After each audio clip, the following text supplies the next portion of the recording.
We are recording.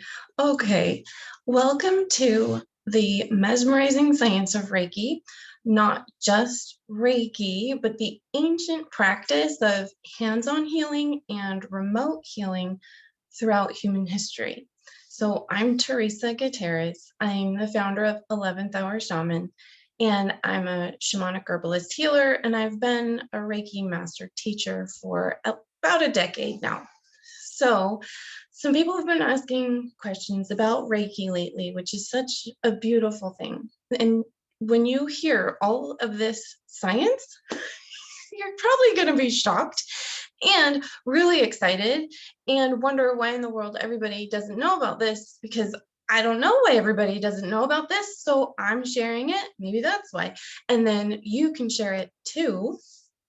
This is amazing. So I wrote extensive notes because it's really, really thick. It's a lot of information, a lot of scientific studies that I'm going to be sharing. But I first wanted to really emphasize it. I do not practice Reiki because of the science, right? I love science. I think it's super cool and I understand this science, but the science behind hands-on healing is powerful, but not as powerful as actually experiencing the benefits of Reiki. So I'm going to share this healing system and all the support that science gives to it, but really it's about our experience with it. So whether you give Reiki or receive Reiki, you're going to really feel the effects of it, especially on a cumulative level. So the more often and the more consistent you receive Reiki, the accumulation of healing and higher vibrations builds in your body and clears your system. It's fantastic. So whether or not I knew of any of the science, right? The reason I even found Reiki was because one day, one of my kids got sick. And this was my oldest child. She was about 5, and right now she's 24. But one day she felt sick, and I noticed that I could feel this painful energy coming off of her chest. And I didn't know what that was, but I knew that I could pray and ask for that to be moved out. And so, with basically praying with my heart and my hands, I was able to move that painful energy out of her body, which of course helped her to get better faster, which is kind of the point, right? So, although the original traditional Usui Reiki, which is how I was trained, it is not a religion, and it's actually not even a spiritual practice in the original form. It's a spiritual practice for me because I'm a spiritual person. So I wanted to make sure that was clear.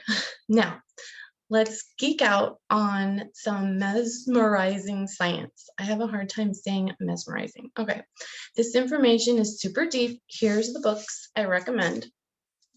This one is a thickums. It's Vibrational Medicine by Dr. Richard Gerber, MD. And we got another thick book, Becoming Supernatural by Dr. Joe Dispenza. This is my favorite book of all time. And then we've got a book by Bruce Lipton, The Biology of Belief. This is about epigenetics. Super cool. And it's been around for a long time. So we got to pick up the pace in our learning, I think, as a whole. Okay. I'm going to be reading my notes. And if you don't want to watch me read my notes, I totally understand. You can just listen to this as if it were just an audio, like a podcast. I do not currently have a podcast, although I am working on it. All right, here we go. The human energy field is multidimensional, and it is a unique transmitter and receiver of vibrational energies. Written documentation for hands-on healing or the laying on of hands dates back to ancient Egypt's Eber's papyrus in 1552 BC. I just think that's super cool. I love looking back and thinking about all of our ancestors, and they started writing things down, but clearly they were having practices, healing practices for millennia. Oh, this is so cool. The Greeks used the same type of healing in their temples. And of course, most of us remember hearing stories of Jesus using hands-on healing many times over.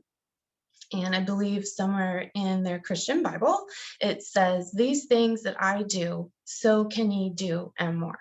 Those are the words of Jesus. And I completely agree that we can do hands-on healings, and we are doing exactly what was predicted, that we can also do more.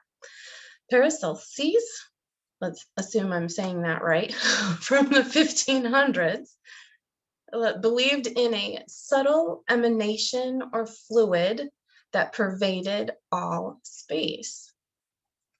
Yes, over time, scientists called this the universal ether. And now I've heard it referred to in many, many different ways. So referred to as the God particle or the Higgs field or the Higgs boson particle, and some now refer to it as the quantum field, the infinite possibility, infinite present moment, infinite possibilities, quantum field, womb for all creation. Scientists have known for centuries that space was not just empty space. It was filled with something that holds the entire universe together. We as humans have known this forever. All right. Paracelsus believed that this pervasive connective substance had magnetic qualities, magnetic attraction maybe, which of itself, he said, possessed unique qualities of healing. And if wielded by someone, then that person could arrest or heal diseases in others. This is from the 1500s, 500 years ago. I just think this is amazing. So Paracelsus stated that the vital force was not enclosed inside an individual, but radiated within and around him or her like a luminous sphere, which could be made to act at a distance. I love that he noticed that way back then, because most of the people I know believe that to be true absolutely now. So in 1778, Franz Anton Mesmer also believed in this unifying substance that was in everything. And he too believed this vital force was of a magnetic nature and conducted experiments on patients utilizing magnets successfully. Mesmer's research led him to hypothesize that the nervous system was strongly connected to magnets and the subtle magnetic qualities of this universal ether that he called fluidum. I just think that's so cool. And that this fluidum, nerve and body fluids, conveyed the fluidum to all areas of the body, where it animated and revitalized those parts. We know now through modern science that humans are electromagnetic beings, just like our planet is. But back in Mesmer's time, the scientific technology had not caught up to the truth yet. So Mesmer's concept of fluidum is much like India's description of prana or Chinese qi. Mesmer's magnetic passes through the laying on of hands was quite popular during the revolutionary period in French history. So let's see here. There's quite a world history of hands-on healing, clearly dating back to ancient times when our ancestors didn't need scientific research to trust what they knew worked. And then a movement into modern times where such primitive practices and beliefs were not able to be proven by modern scientific equipment. So back in the 1700s, early 1800s, the scientific equipment wasn't powerful enough to detect the healing energies that we naturally have. So, therefore, any healings were claimed back then to be based on belief of the patient, or what we call now the placebo effect. Now, let's keep in mind our author here, Joe Dispenza, wrote a book called You Are the Placebo. There's nothing wrong with the placebo effect. It's actually amazing.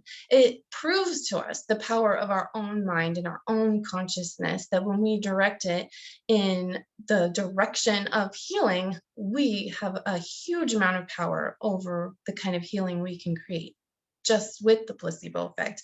And then you add in these other things like hands-on healing and herbs and a healthy lifestyle, and we just can't lose.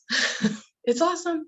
So, as we have come to see over the last few decades of scientific research, is simply that the equipment used in earlier times to detect the universal ether and the energy from healers' hands was simply not sensitive enough or powerful enough.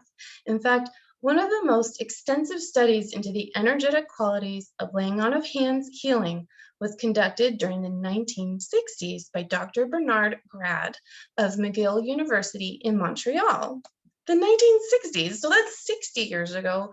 I'm 47, so all of this information should have come out. I wish I had grown up knowing all of this stuff.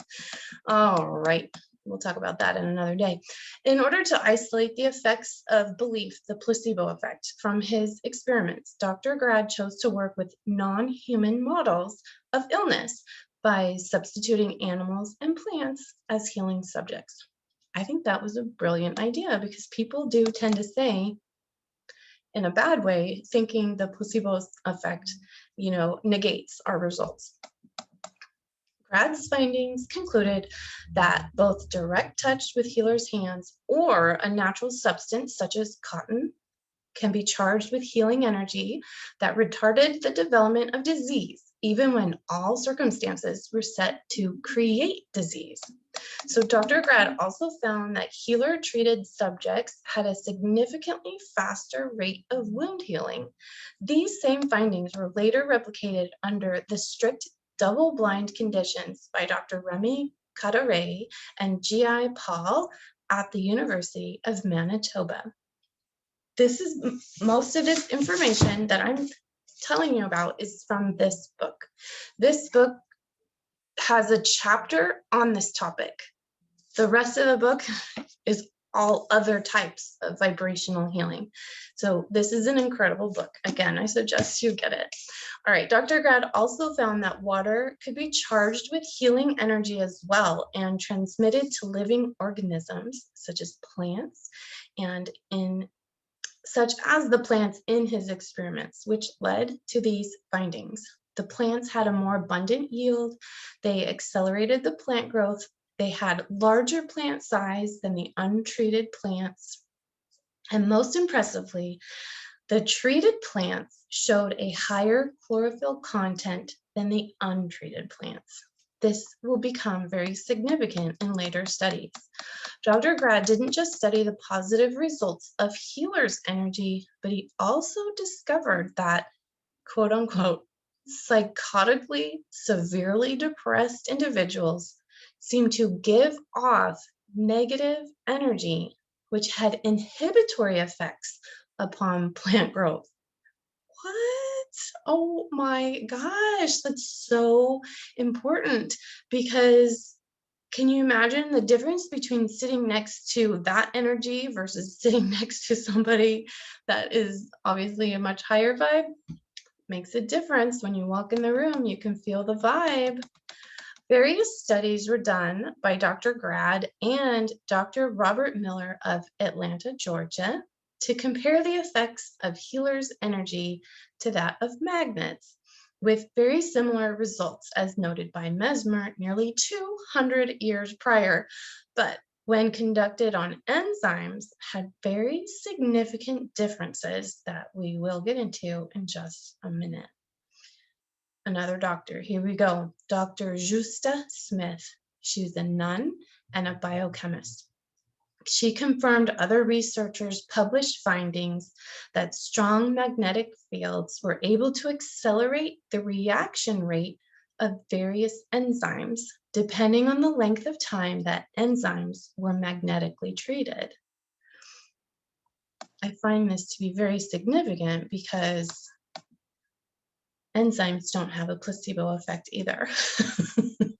What Dr. Smith found was that doing a laying on of hands healing was able to increase the enzyme reaction rate over time, and that the longer the healer held the test tube of enzymes, the more rapid the reaction rate.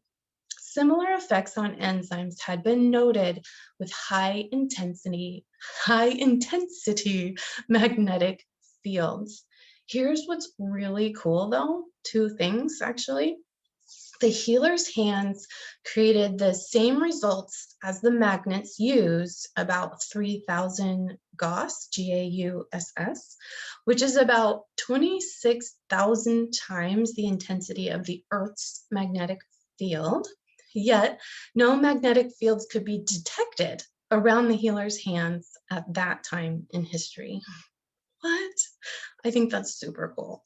So another very significant difference between healer's hands and magnets is that magnets increase all enzyme activity, no matter the biological benefit or detriment. But healer's hands only and always moved the enzyme activity in the direction of greater health for the cells and thus the organism. The energy from healer's hands, according to the experiments, appeared to have, and this is a quote, appeared to have an almost innate intelligence in the way it could therapeutically distinguish between the different test tubes of enzymes. This is the power of discernment innate to the energy channeled through healer's hands. And remember, anyone can learn to be a hands-on healer. Anyone can learn how to do Reiki. It's part of our birthright, is how I would say that. Dr. Smith, as partly suggested by Dr. Grad, tested the ability of healers to affect enzymes which had been damaged so that they no longer had full functional activity. Basically, their normal structure and reaction sites were destroyed. So after being exposed to healer's hands, enzymatic activity was recovered and rose over time with continued exposure to the healing energies. This recovered activity remained, suggesting that the healer had actually repaired the damaged enzymes. Later, Dr. John Zimmerman used the highly sensitive SQUID, SQUID, which stands for Superconducting Quantum Interference Device. And Dr. Zimmerman found increased magnetic field emissions from the hands of healers during healing, 100 times higher than that of normal body activity. So what's interesting is that the same barely detectable healer fields had powerful effects upon biological systems, which could only be produced by treatment with the high intensity magnetic fields of the magnets used in the experiments. Healers' hands are more powerful than magnets. And again, the magnets did not have the innate intelligent action that the healer's hands produced. So my experience is that when I'm just being my normal self, my hands feel normal. But when I am about to do Reiki and I'm setting that intention to do Reiki, I feel my hands turn on. And I know that sounds weird, but it's like a light switch. I just feel it turn on and they get warmer and they vibrate differently. And so that's what I'm reading about here is this science is basically saying that a healer's hands, they measured the difference between their normal activity and when they're healing activity. And healers' hands are more powerful than magnets. I just think that's super cool. All right, from a cellular biology standpoint, these experiments prove the healer's hands assist the body to heal itself, engaging the patient's innate healing mechanisms to repair their own sick bodies. The body is always trying to heal itself. That's its job, okay? The body uses its own organizational properties, creating order from disorder. It is trying to find homeostasis and create homeostasis all the time. The healer's hands help the patient's body with this energetic boost. It does directly engage with the human's nervous system as well, because when the nervous system is calm, cool, and collected, it can do its job. It's amazing. In the 1970s, Dr. Dolores Krieger at New York University was intrigued by Dr. Grad's findings that showed an increase in the amount of chlorophyll present in the leaves of plants used for experimentation. Krieger reasoned that since plant chlorophyll is structurally similar to hemoglobin in humans, then humans exposed to the energies of healers might show an increase in blood hemoglobin, just as healer-treated plants had demonstrated rises in chlorophyll content. I think that's a great hypothesis, and she studied it out. Hemoglobin is super important. Hemoglobin plays a significant role in the human body. It transports oxygen to cells. We would die without that. So it's super important. And hemoglobin plays a significant role in mitochondrial function and ATP processes. So that helps us with our actual energy levels. And degrading toxins and metabolites. So they can be removed by the liver and other organs and then removed from the body. Super important. We don't want to keep these toxins hanging around the body, right? So hemoglobin is really important. And so I'm really excited that she studied this because her hypothesis was correct. There was a significant increase in hemoglobin in the healer-treated groups compared to the control groups. In fact, the healer energy was so strong that, and this is again another quote, the cancer patients who had undergone laying on of hands healing have occasionally shown rises in hemoglobin levels in spite of treatment with bone marrow suppressive agents, which predictably induce anemia. So even when a person is taking drugs that destroys their hemoglobin levels, that's what they expect to have it happen. If they're receiving hands-on healing, some of those patients still have rises in their hemoglobin levels. That is incredible. All right, Dr. Krieger was so impressed that she wanted to learn this unique healing art. Pretty smart. She also thought this tool should be taught to healthcare professionals, and so she coined the term therapeutic touch for this hands-on healing because she felt this phrase wouldn't throw off the Western medical mind. Again, she's a really smart lady. Krieger teaches the use of prana as the mechanism behind the healing, which focuses on the individual's personal life force energy. We talked about that in a previous video called What is Reiki? But in this case, they use their life force energy breathed in by the sun's energy. She taught that this is a natural human ability, which it is, that could be demonstrated by anyone, which it can, with a fairly healthy body. So although I completely 100% agree that every human can absolutely learn to do energy work and should totally be offered to all healthcare professionals, the downside I see in Dr. Krieger's practice is that of the car battery, the analogy I used in the other video, what is Reiki? So if you connect a fully charged battery to, a lower charged battery or a dead one, they eventually equalize, right? So the practitioner loses energy and the client patient gains energy, but basically somebody's going to get drained. So this is not ideal, and that is not Reiki. Reiki doesn't use our own energy or our own prana, right? So to keep that battery analogy, the practitioner is connected. So let's say here's a practitioner and imagine a line, right? So the practitioner is connected to universal life force energy. That's what Reiki means, universal life force energy. It is the source of all life. There is no end, there's no limit. You can't deplete it, you can't drain it. It's always, always, always there, right? That is what the Reiki practitioner connects to. So that connection is just channeled through the vessel, right? We're just channeled through and we're sending that positive intention for healing. And then the person receiving just comes right up and now we're all in the high zone, right? That's how it works. So Reiki is both preventative and a healing restorative medicine as well for the sick and afflicted, whether it's physically, mentally, emotionally, or spiritually. Reiki can help prevent and it can help heal and restore and recover.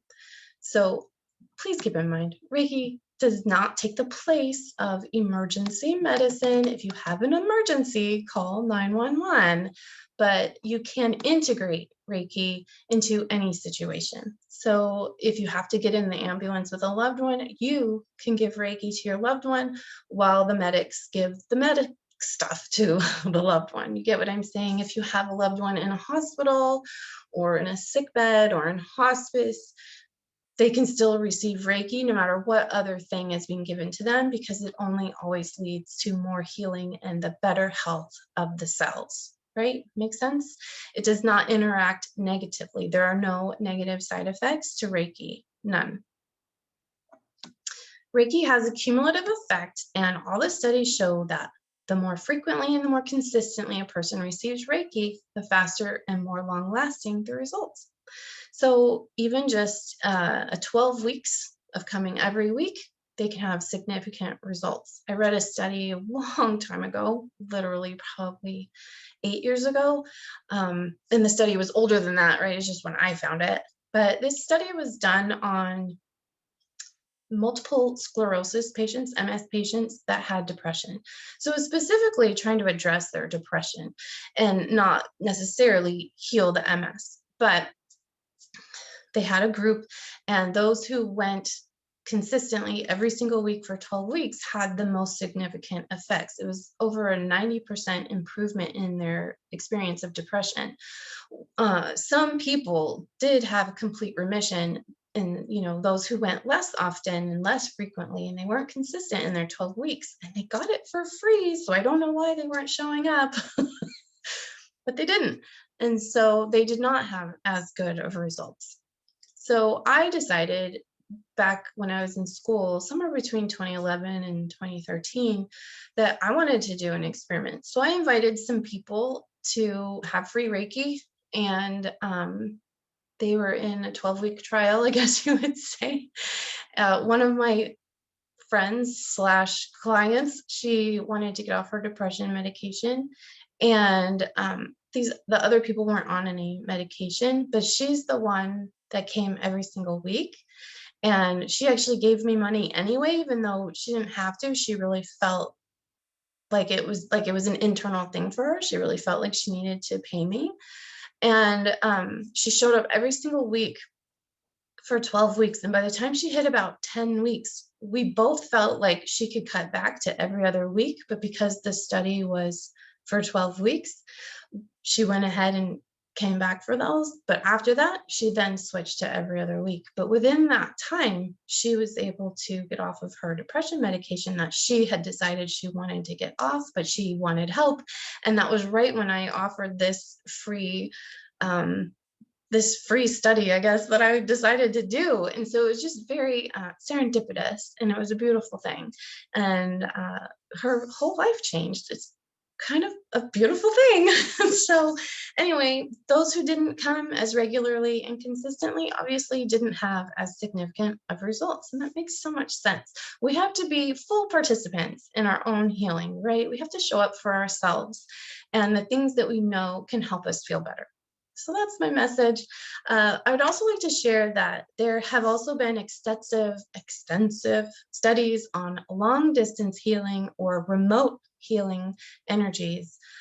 Dr. Dispenza is doing that in his work, and this other book here has more studies showing with the long distance healings, but in Reiki, that is a Reiki second degree training topic. And so that's when I really usually get into that. But I can still make a video anyway, right? So perhaps coming up soon, I will make a video about long distance slash remote healings and the science that proves that all good and awesome. So that's it. That's all I've got for you guys today. I hope you have a wonderful week or a wonderful life. And thanks for geeking out with me. I absolutely love this stuff. All right. Have a great day. Bye.